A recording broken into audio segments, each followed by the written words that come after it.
نحمدہ و نصلی علی رسول الکریم وبعد اعوذ باللہ من الشیطان الرجیم بسم اللہ الرحمن الرحیم وَإِذْ قَالَ لُقْمَانُ لِابْنِهِ وَهُوَ يَعِظُهُ يَا بُنَيَّ لَا تُشْرِكْ بِاللَّهِ إِنَّ الشِّرْكَ لَظُلْمٌ عَظِيمٌ وَوَصَّيْنَا الْإِنسَانَ بِوَالِدَيْهِ حَمَلَتْهُ أُمُّهُ وَهْنًا عَلَى وَهْنٍ وفصاله في عامين أن اشكر لي ولوالديك إلي المصير فإن جاهداك على أن تشرك بي ما ليس لك به علم فلا تطعهما وصاحبهما في الدنيا معروفا واتبع سبيل من أناب إلي ثم إلي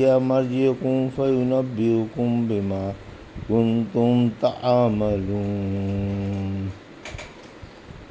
ابھی آپ نے سورہ لقمان کی آیت 13 سے 15 کی تلاوت سماعت فرمائی۔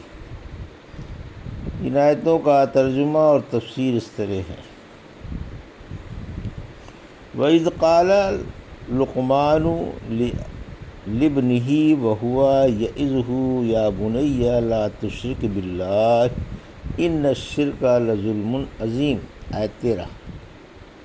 وَوَصَّيْنَا الْإِنسَانَ بِوَالِدَيْهِ حَمَلَتْهُ أُمُّهُ وَهْنًا عَلَى وَهْنٍ وَفِصَالُهُ فِي عَامَيْنِ أَنِ اشْكُرْ لِي وَلِوَالِدَيْكَ إِلَيَّ الْمَصِيرُ آیت 14۔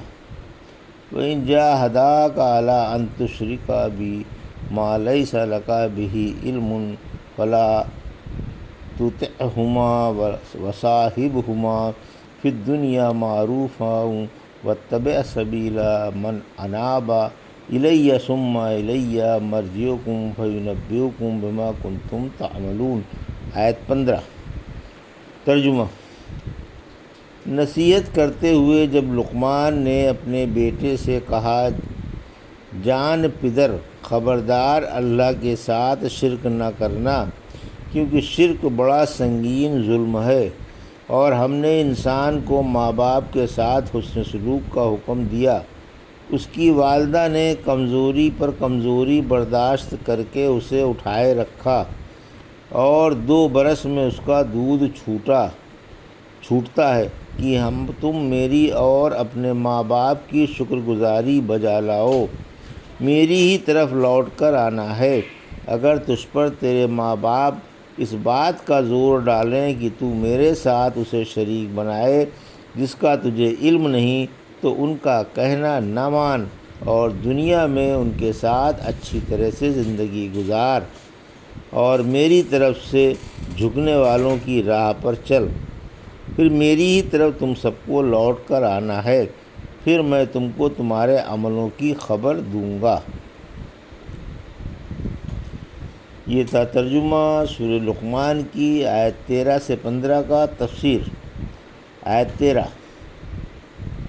لقمان کی بیٹے کو وصیت۔ لقمان حکیم کی وصیت کا بیان ہے۔ آپ لقمان بن عنقاء بن سعدون ہیں، اور آپ کے بچے کا نام ساران ہے۔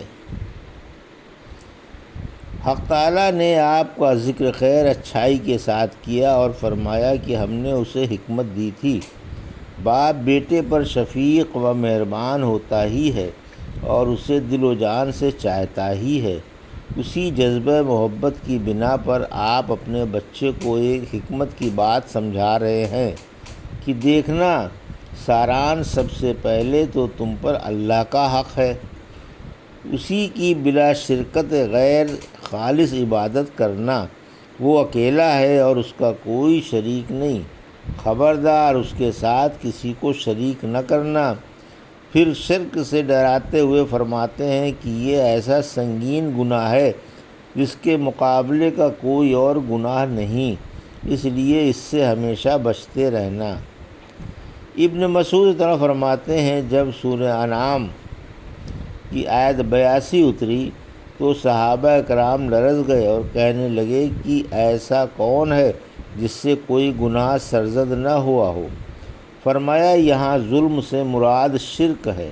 کیا تم نے لقمان کا قول نہیں سنا؟ بیٹا اللہ تعالیٰ کے ساتھ شریک نہ کرنا، کیونکہ شرک سب سے بڑا ظلم ہے۔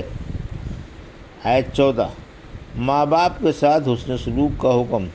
اس آیت میں ماں باپ کے ساتھ حسن سلوک کا حکم ہے، جیسے دوسری جگہ فرمایا سورہ اسراء کی آیت 23 میں آپ کے رب کا حکم ہے کہ اس کی عبادت کرو اور ماں باپ کے ساتھ حسن سلوک سے پیش آؤ۔ پھر فرمایا کہ ماں نے ضعف پر ضعف اٹھا کر اسے اٹھائے رکھا، یعنی تکلیف پر تکلیف اٹھا کر بچے کو پیٹ میں رکھا اور دکھ پر دکھ اٹھائے۔ پھر فرمایا کہ وضع حمل کے بعد بچے کی تربیت کا دور آتا ہے۔ ماں 2 سال تک دودھ پلاتی ہے، رضاعت کی یہی مدت ہے، جیسا کہ دوسری آیت میں آیت بقرہ کی 233 میں فرمایا مائیں اپنی اولاد کو مکمل 2 سال تک دودھ پلائیں۔ حق تعالیٰ شانہ بچوں کو ان کی والدہ کا پرورش کرنا اور تکلیفیں اور دکھ اٹھا کر راتوں کی نیند حرام کر کے دن رات ان کی خدمت میں لگا رہنا اس لیے یاد دلا رہا ہے کہ اولاد ماں کے سابق احسانات یاد رکھے اور اس کے ساتھ ایسا حسن سلوک کرے جیسا کہ اس نے اس کے ساتھ کیا تھا۔ سورہ اسراء کی 24 میں فرمایا اور تو دعا مانگتا رہے کہ اے میرے رب میرے ماں باپ پر رحم فرما، جس طرح انہوں نے پیار و محبت سے چھٹپنے میں میری پرورش فرمائی تھی۔ اسی لیے فرمایا کہ میرا احسان مانو اور اپنے ماں باپ کا بھی، تم سب کو میری ہی طرف واپس لوٹ کر آنا ہے اور میں تم کو احسان ماننے کا پورا پورا اجر عطا فرماؤں گا۔ آیت 15، ماں باپ کے اشارے سے دین حق نہ چھوڑو،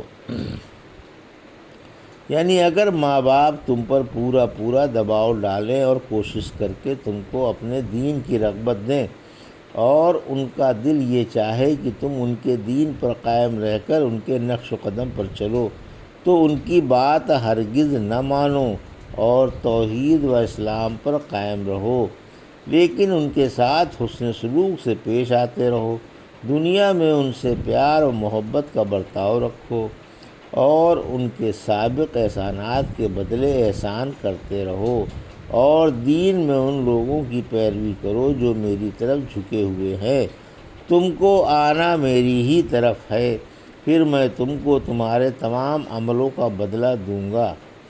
سعد بن مالک رضی اللہ عنہ فرماتے ہیں وَإِنْ جَاهَدَاكَ عَلَىٰ أَن تُشْرِكَ بِهِ، میرے بارے میں اتری، میں اپنی والدہ کا فرما بردار بیٹا تھا، جب مسلمان ہو گیا تو انہوں نے فرمایا سعد تم نے یہ کیا نیا دین اختیار کر لیا ہے، یا تو تم یہ دین چھوڑ دو ورنہ میں کھانا پینا بند کر دوں گی اور بھوکی پیاسی مر جاؤں گی، تم کو لوگ بے غیرت کہیں گے اور کہا کریں گے کہ یہ اپنی ماں کا قاتل ہے۔ میں نے کہا امی جان آپ ایسا نہ کریں، میں تو کسی صورت سے بھی اپنا دین چھوڑنے والا نہیں۔ چنانچہ 3 دن تک انہوں نے کچھ بھی نہیں کھایا پیا، انتہائی کمزور ہو گئیں۔ تیسرے دن میں نے انہیں سمجھایا اور کہا امی جان اگر آپ کی 100 جانیں بھی ہوں اور ایک ایک کر کے تمام جانیں جاتی رہے تب بھی میں کسی قیمت پر اپنے اس پیارے مذہب کو چھوڑنے والا نہیں، خواہ آپ کھائیں یا فاقہ کر کے بھوک سے مر جائیں۔ آخر مجبور ہو کر انہوں نے اپنا عہد توڑ دیا۔ یہ تھا سورہ لقمان کی آیت 12 سے آیت 13 سے 15 کا ترجمہ اور تفسیر جو ابھی آپ نے سماعت فرمائی۔ بارک اللہ لی و لکم فی القرآن الحکیم و نفعنی وایاکم بآیات الذکر الحکیم۔